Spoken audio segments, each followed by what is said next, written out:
നാളെ ചങ്ങായിമാരെ അങ്ങനെ ഞാൻ നാട്ടിലെത്തിയിട്ടാ ഒരു രസം കേൾക്കണം.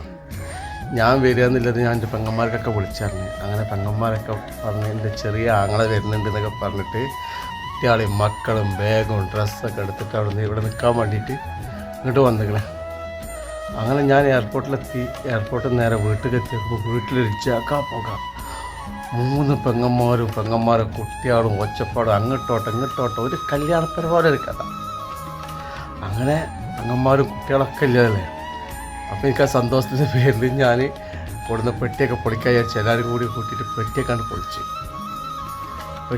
പൊളിച്ചിട്ട് ഒക്കെ എല്ലാവർക്കും എടുത്ത് വെച്ച് ഞാൻ എന്താക്കി ഒന്ന് പുറത്തേക്ക് പോയി തിരിച്ചു വരുമ്പോണ്ട് ഇവർ പോവാൻ നിൽക്കണടാ. ഇവർക്ക് കുട്ടികളുടെ സ്കൂളുണ്ടത്ര 4 ദിവസം നിൽക്കുന്ന ആൾക്കാരാണ്. എന്നിട്ട് കുട്ടികൾക്ക് സ്കൂളുണ്ട്, ഞങ്ങൾക്ക് പോകണം, കുട്ടികളുടെ സ്കൂളും മുടങ്ങുമെന്ന് പറഞ്ഞിട്ട് 2 പോയി. പിന്നെ മൂത്തത് അതിൻ്റെ അടി കൂടി പോയിക്കോ. അതാണ് രസേ. ഓളെ വരെ ഇവിടെ തന്നെയാണ്. പിന്നെ എൻ്റെ കുട്ടികളും ഓളെ കുട്ടികളൊക്കെ ഒരു സ്കൂളിൽ തന്നെ പഠിക്കുന്നത്. ഓട് പറയാം കുട്ടിക്ക് പരീക്ഷ ഉണ്ട്. എൻ്റെ കുട്ടികൾ പരീക്ഷ ഇല്ല. അതിന് ഓളും പോയിന്നേ. എത്ര കഥ ഇങ്ങോട്ട് നോക്കാം. അപ്പം ഇവിടെ ഒറ്റക്കുള്ളൂ. എന്നിട്ട് നോക്കാം.